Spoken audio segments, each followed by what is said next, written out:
સમાજ તરફથી જ આપણને બધા જે કંઈક સંસ્કારોના બીજ આપણામાં વવાયા છે એટલે માટે આપણે સમાજના ઋણી છીએ. ઈશ્વરે આપણને જે કંઈક આપ્યું છે એ આપણું નથી. આપણને બધું જે કંઈ મળ્યું છે સમાજ તરફથી મળ્યું છે, તો આપણે એ સમાજનું ઋણ વાળવાની આપણી ફરજ છે.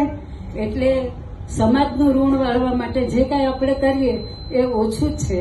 એટલે સમાજનું ઋણ પણ આપણે વાળવાનું છે. તે 3 ઋણની વાત થઈ ગઈ. હવે આપણે આવીએ છીએ 3 હાઈકુ વિશે વાત થોડી કરી લઉં કે હાઈકુ એટલે શું. સૌથી પહેલા એક સમજ મોટા ભાગને કદાચ ખબર હશે, કદાચ ન પણ હોઈ શકે. હાઈકુ એટલે જાપાનમાં એક કવિ બાસો કરીને કવિ હતો, એણે સૌથી પહેલા હાઈકુની શરૂઆત કરી. હાઈકુ એટલે 3 લાઈનની જ કવિતા. પહેલી લાઈનમાં 5 અક્ષર, બીજી લાઈનમાં 7 ને ત્રીજી લાઈનમાં 5 અક્ષરો ગણીને જ કવિતા લખવાની. એમાં જોડિયા અક્ષર ગણવાના નહીં.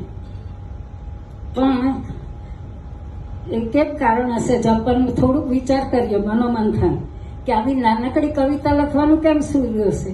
તમને ખબર છે જાપાનમાં સંકળાશ બહુ છે, જગ્યાનો અભાવ છે. તમને ખબર છે કદાચ કે જાપાનીઝ લેડીઝ બી પોતાના પગ સાંકડા કરે, બૂટ સાંકડા પહેરી. હા, અચ્છા. જાપાનની ફ્લાવર એરેન્જમેન્ટની કળાને આપણે શું કહીએ છીએ? ઇકેબાના. પછી બીજું એનું શું છે ફ્લાવર માટે? બોન્સાઈ. બોન્સાઈ. બોન્સાઈ એટલે શું છે? એક નાના કુંડામાં એક ઝાડ વાવવામાં આવે. એમાં ઝાડના બધા તત્વ હાજર હોય. મૂળ હોય, થડ હોય, પાંદડા હોય, ફળ હોય, ફૂલ હોય.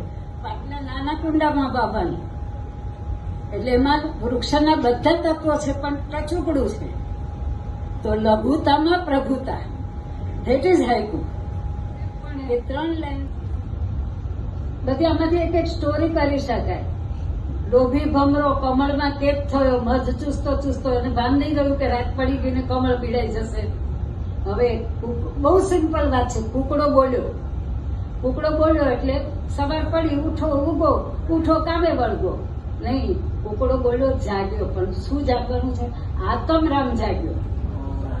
કુકડો બોલ્યો, આત્મરામ જાગ્યો, તમસ ગયું. એટલે અંધકાર તમારો જવો જોઈએ મનનો. હવે નરસિંહ મહેતા પર આવી જાઓ. અખિલ બ્રહ્માંડમાં એક તું શ્રી હરિ જુજવે રૂપે અનંત ભાસે. અખિલ બ્રહ્માંડમાં 7 અક્ષર બદલી લાઈન થઈ ગઈ. એક તું શ્રી હરિ 6 અક્ષર થાય તો શ્રી કાઢી નાખો. એક તું હરિ, એક તું હરિ અખિલ બ્રહ્માંડમાં જુજવે રૂપે. પછી ઘાટ ઘડિયા, પછી એનું હાઈકુ બનાવ્યું. ઘાટ ઘડિયા વિબુધ આભૂષણો, પત્ય તો એમનું એમ. જગત ગુરુ દેવ જગદીશ ને જે ગમે તે તણો ખરો ખરો ફોક કરવો. જગત ગુરુ દેવ જગદીશ ને જે ગમે તે ખરું. વૈષ્ણવજન પરોપકાર કરે અભિમાન ના. હવે એક બીજું હાઈકુ એટલે એની કાવ્ય બનાવ્યું 3 પાખડી. એ કોનું પ્રતીક છે? સત્વ, રજસ ને તમસ. 3 પાખડી સત્વ, રજસ ને તમસ, ત્રિગુણાત્મક છે.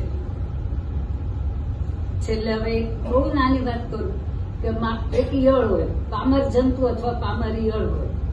એ સ્વપ્નું સેવે, કોસેટો લપેટે. પછી શું થાય? અંદરથી કોસેટો તોડે ત્યારે રંગબેરંગી પતંગ નીકળે.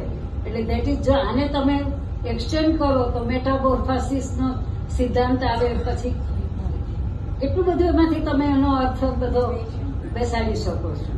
એટલે જય શ્રી કૃષ્ણ. તમે બધા મને સાંભળી. વૃદ્ધ રમાબેન,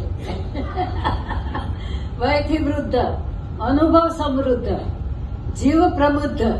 પ્રબુદ્ધ, વૃદ્ધ, બુદ્ધ, પ્રાસાનુપ્રાસ આવ્યો. અને એનો અર્થ એક હાઈકુનો જો અર્થ વિસ્તાર કરો તો એક પાનું લખાતો, એક પુસ્તક લખાય. 71,000 હાઈકુના પુસ્તક કેટલા થાય? આધિ વ્યાધિ એટલું લાગે, વિસ્તાર વધારવાને સૃષ્ટિ સર્જન. હવે મહાભારત કેવી રીતે થયું? દ્રૌપદી બેન, આંધળો મહાભારત. સર્જક બ્રહ્મા, પાલનહાર વિષ્ણુ, સંહાર શિવ. દુર્યોધન કે છે, ધર્મને જાણવું આચરી શકું નહીં, પાપી પ્રકૃતિ. અધર્મ જાણું, છોડી શકતો નથી પ્રાણ પ્રકૃતિ. હવે ગીતા પર આવીએ. દરેક માંથી હું થોડા થોડા સિલેક્ટેડ કર્યા છે. સુખે દુઃખે સમય કૃત્વા લાભા લાભવ જયા જયો. સુખ કે દુઃખ એના હેતુ બનાવ્યું. સુખ કે દુઃખ, જય કે પરાજય, સર્વ સમાન. યુદ્ધ હવે પેલું કહ્યું ગીતામાં ઉપદેશ આપે છે ને અર્જુનને, યુદ્ધ કરવું, ક્ષત્રિય ધર્મ તારો, પાપ ન લાગે. કર્મણીય રાધિકારસ્તે માં ફરે શું કદાચ એનું આયકું બનાવ્યું. કર્મ કરવું એ તારો અધિકાર, ફળ પર ના. કર્મ કરવા, ફળની આશા વિના, નિષ્કામ ભાવે. જાતસ્ય હિ ધ્રુવ મૃત્યુ, જન્મ થયો છે તેનું મૃત્યુ નિશ્ચિત, શોક ના યોગ્ય.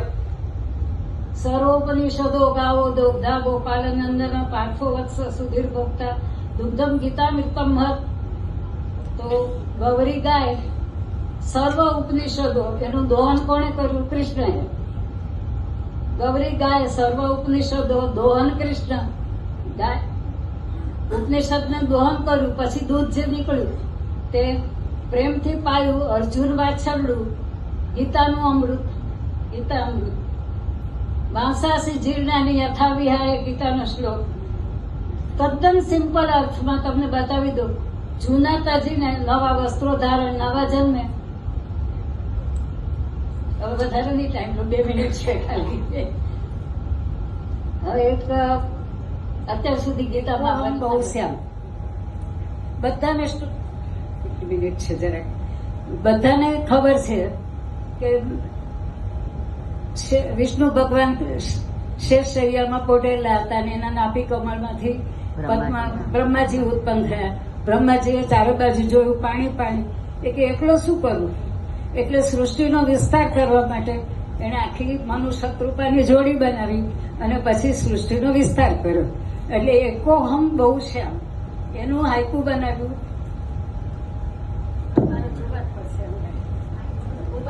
હું તમને આ માઇક આપું, તમને સારું પડે.